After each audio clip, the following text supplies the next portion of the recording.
Hi everyone, it's Kelly here. Welcome to my channel. If this is your first time, welcome back if you've been before. Lovely to have you either way. On this channel we talk books. Today I am recording a TBR video, but it is a different type of TBR video than what I have previously recorded. If you've been around here for a while, you might have recognized that I don't often film TBR videos because notoriously I'm terrible at keeping to them. However, this is a special situation in that I am going to be heading to a specific location in a couple of weeks' time, and that is I am going to the snow. So in the southern hemisphere in Australia where I live, it is currently winter, though technically by the time I get to the snow we'll be in September, so it actually technically won't be winter at that point, but it will be snowy and there will be chill in the air. And where I live in Sydney, it's a very mild sort of winter that we have. We don't often go below 0 degrees Celsius, so it's pretty mild. Most winter days you can get away with wearing a t-shirt or, sort of light layers, and you're usually okay in Sydney. So this is a bit out of my comfort zone. I have been to the snow one time before when I was in primary school. We did a day trip from our Canberra camp. I think I was in year 5 or year 6, and we went to the snow just for the day. So the extent of my snow experience is that. So I'm a bit nervous. However, I'm not going to be doing a whole lot of physical activity, though my husband is very keen for me to try out skiing. So we're going to give it a go. I'm going to be doing lessons with the kiddies who are learning to ski as well. That's okay. It's okay. I've never done it before. It's okay to learn new things. So I will be doing a little bit of that, but where I'm not anticipating that I'm going to be the kind of person who would be keen on getting out into and skiing every day. So I'm going to be spending a fair amount of time hanging around at the lodge where we're staying, and I'm hoping that means I'm going to get to do some reading. So I have been reading this book, Winter by Ali Smith, which is the second in her seasonal cycle, and I am enjoying it so far. I'm about a third of the way through, but yeah, I am somewhat enjoying this book. It's a bit weird, but I like it. The writing is really good, and it got me thinking, what if I have some more books that have in the title winter, snow, ice, things like that. And so I went looking through my TBR. So this is specifically books I have not yet read, and I found quite a few. So what I thought I'd do is, along with the books that I'm going to be having on the go, as in the ones that I will be midway through and therefore bringing with me to try and finish, what if I brought a couple of cold weather type of books, given that I'm extending my winter a little bit. So hopefully I'll be able to get through some of these that sort of feel like the kinds of books that you might want to read during a colder spell. So let's have a look at the books that I found, and from that I will be selecting maybe 2 or 3. So although this is a TBR, these are all books that are on my TBR, my extensive, miles long TBR. I will hopefully get to at least 1 or 2 of these during my trip. So we'll see. We'll see if that actually happens. But let's talk about them now. I've categorized them by the cold weather word that they use in their title. So all of these have a cold weather word in the title. So let's start with the ones that have winter in the title. So the first one is If on a Winter's Night, a Traveller by Italo Calvino. This is a classic, so let me tell you what it's about. It says, you go into a bookshop and buy If on a Winter's Night, a Traveller by Italo Calvino. You like it, but there's a printer's error in your copy. You take it back to the shop and get a replacement, but the replacement seems to be a totally different story. You try to track down the original book you were reading, but end up with a different narrative again. This remarkable novel leads you through many different books, including a detective adventure, a romance, a satire, an erotic story, a diary, and a quest. But the hero of them all is you, the reader. So that just sounds like an amazing book. So I'm excited to contemplate whether this one could come down with me. And I do like to sort of make my way through a few classics each year, so that could be a good option. Another winter option is this one, The Winter Dress by Lauren Chater. Now, I have read one of Lauren Chater's books before. Let me just see if there's a list of the books she's written in this book, so that I can tell you the name of it. There is not. I'll put it up on the screen. I can't recall the name of the book of hers that I have read, but I really enjoyed the writing. At the time that I read it, I didn't know that she was an Australian author, and now I do know that. So I picked this one up as an author by and was very excited about it, and then I just haven't gotten around to it. So let's see what it's about. The brightness of silk in that dull room was like the heavens parting after a storm. She saw herself remade, no longer a poor laundress, but a woman with means. Jo Barker, a textiles historian and Dutch expat, is drawn back to the island where she was born to investigate the provenance of a 17th century silk dress. Retrieved by local divers from a sunken shipwreck, the dress offers tantalizing clues about the way people lived and died during Holland's famous Golden Age. Jo's research leads her to Anna Tesseltje, a poor Amsterdam laundress turned lady's companion, who served the enigmatic artist Catharina van Sherman. The two women were said to share a powerful bond, so why did Anna abandon Catharina at the height of her misfortune? Jo is convinced the truth lies hidden between the folds of this extraordinary dress, but as she delves deeper into Anna's history, troubling details about her own past begin to emerge. So that sounds really good as well. Yeah, maybe this might be something I could take away with me. The third of my winter selections is Isabel Allende's In the Midst of Winter. I hauled this one not too long ago, so I have spoken about it relatively recently. But this one is set in New York. So it says, amid the biggest Brooklyn snowstorm in living memory, an unexpected friendship blossoms between three people thrown together by circumstance. Richard Bowmaster, a lonely university professor in his 60s, slides on the ice and hits the car driven by Evelyn Ortega, a young undocumented migrant from Guatemala. But what at first seems an inconvenience takes an unforeseen and darker turn when Evelyn comes to him and his neighbour, Chilean academic Lucia Maraz, desperately seeking help. So that one also sounds really good, and it's set in the middle of a snowstorm, so again, that could be a good option. Alright, speaking of snow, the next set of books are books that have snow in the title. So this one is Orhan Pamuk's Snow, and again, I have heard somebody talking about this one, but I can't recall who it was. So it's been on my TBR for a little while.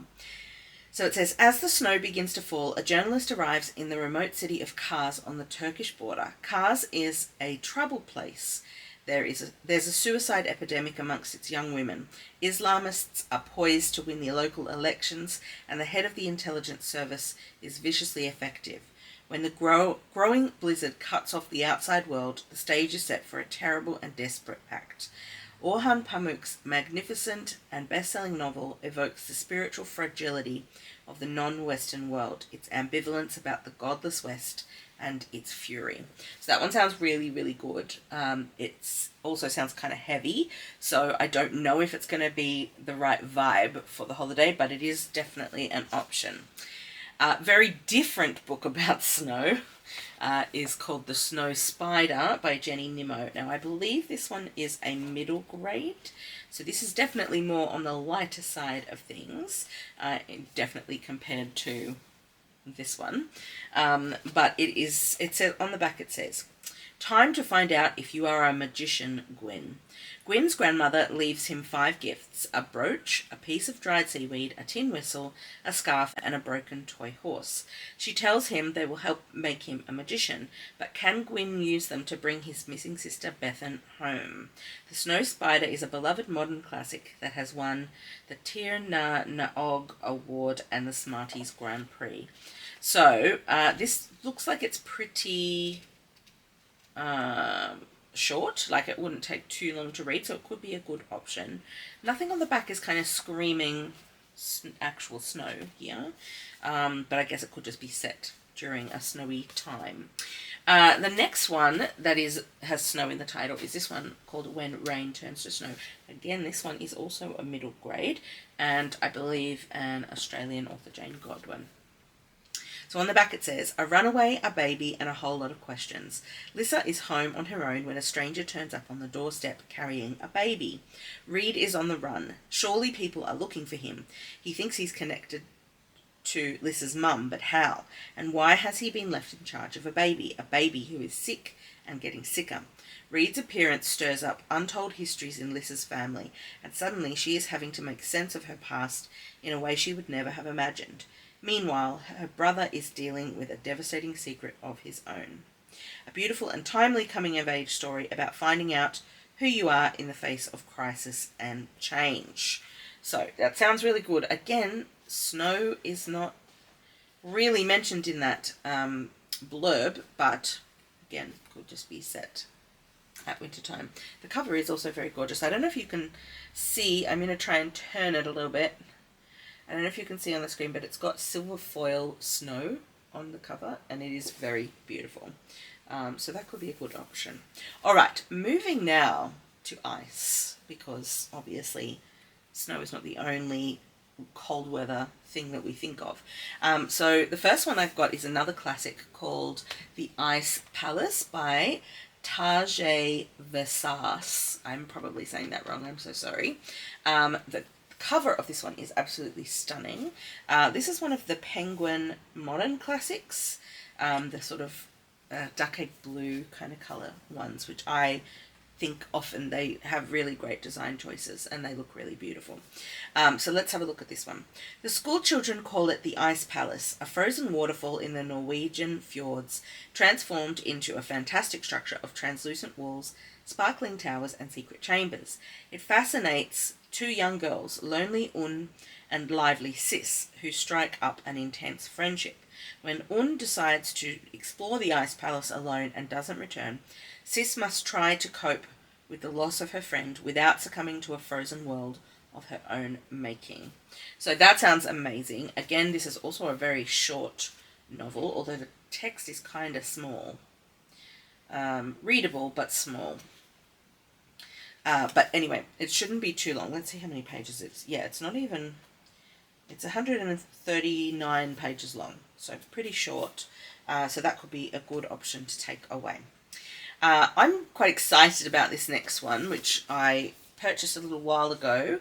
It's called The Art of Breaking Ice, a novel by Rachael Mead. Now, this is an Australian author, and this is based on a true thing. So it's a novelisation of something that really did happen. So it says on the back, in 1960, when the legendary icebreaker Magadan set sail for Antarctica, it contained a secret. Hiding on board was Nell Law, wife of expedition leader Philip Law. She would make history by becoming the first Australian woman to set foot on the icy continent, but it was her art that would change everything. Though a talented artist, Nell has always been defined by her role as the explorer's wife, but in the clear expanse of the Southern Ocean, her true self is finally allowed to emerge. Despite misogyny from the all-male crew and increasing resentment from her mercurial husband, Nell's art begins to flourish. Her new friend, a gentle ornithologist, encourages her to explore, but as the ship ploughs on towards Antarctica, rumours swirl, threatening her marriage and the tenuous peace between the controlling Philip and his crew. In the clear white light of the south, Nell will be forced to confront the truth of herself and the man to whom she has dedicated her life.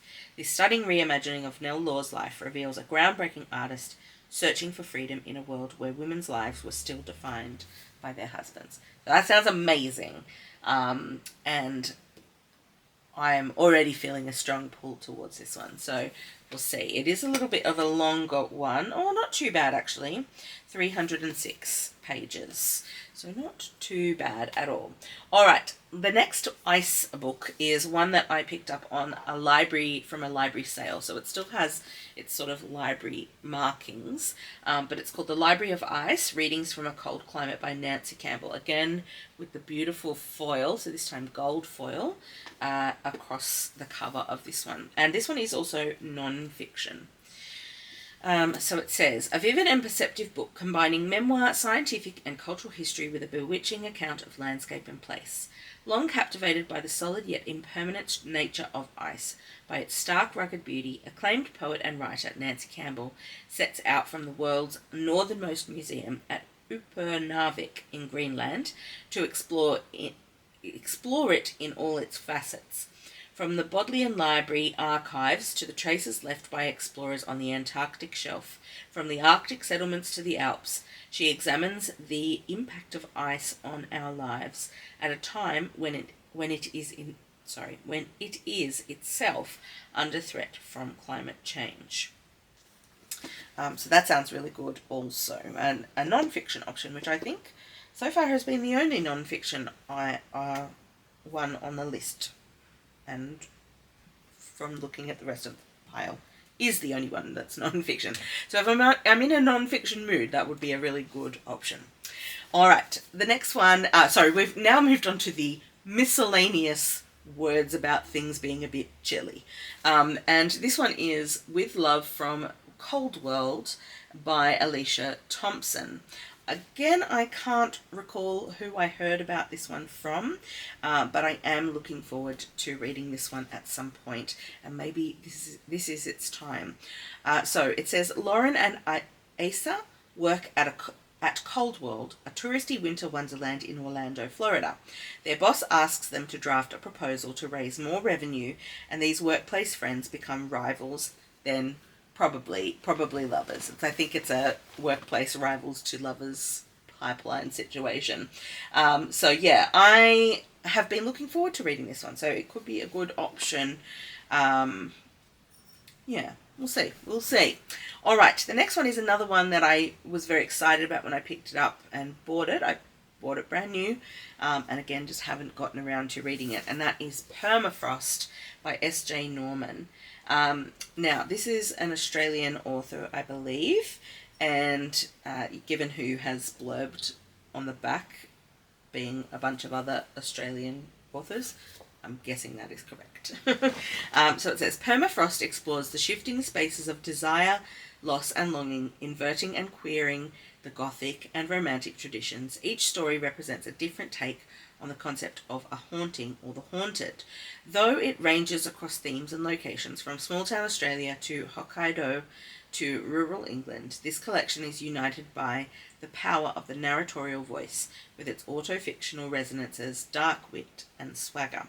Whether recounting the confusion of a child trying to decipher their father and stepmother's new relationship, the surrealness of an after-hours tour of Auschwitz, or a journey to wintry Japan to reconnect with a former lover, Permafrost unsettles, transports, and impresses in equal measure. So that sounds pretty amazing. Now, the last one technically does not have a wintry word in the title itself, but I recently hauled this book, The Walled Garden, by Sarah Hardy. In fact, I will link up in the cards to the video where I hauled it because it was literally very recently. And when I was reading the blurb in that video, I realised that this was a book. It says it's set in the Suffolk countryside, as it moves from winter to spring. So it seems like this would be a good option just in terms of the actual timing of this trip, because I will be moving technically from winter to spring at that time. But this one says, it is 1946. Alice Rain is married to Stephen, heir to crumbling Oakbourne Hall. Once a sweet gentleman, he has returned from the war a bitter and angry stranger, tormented by secrets Alice can only guess at. Lonely and increasingly afraid of the man her husband has become, Alice must try to pick up the pieces of her marriage and save Oakbourne Hall from total collapse. She begins with the walled garden, and as it starts to bear fruit, she finds herself drawn to a new forbidden love. So it does sound really, really good. This is one I picked up secondhand pretty recently. So yeah, I'm excited for it, and this could be a good option. Okay, now I need your help. So tell me down in the comments below if you've read any of these books and you have a strong feeling one way or the other about their suitability to be read in a snowy environment, and whether you think I will like them. I would love to hear from you down in the comments if you have intimate knowledge of any of these books and can recommend them one way or the other. Also, if you have any other snowy recommendations, books that you think would be really good to read in that kind of a situation, please let me know down in the comments, because I would love to hear your recommendations. And of course, there are probably heaps of books on my shelves that are set in wintry times that don't have any of those words in the title, so I haven't picked them out. So if you know of any of those, please let me know as well. That would be awesome. Alright, thank you so much for watching, guys, and I will catch you on the next video. Bye!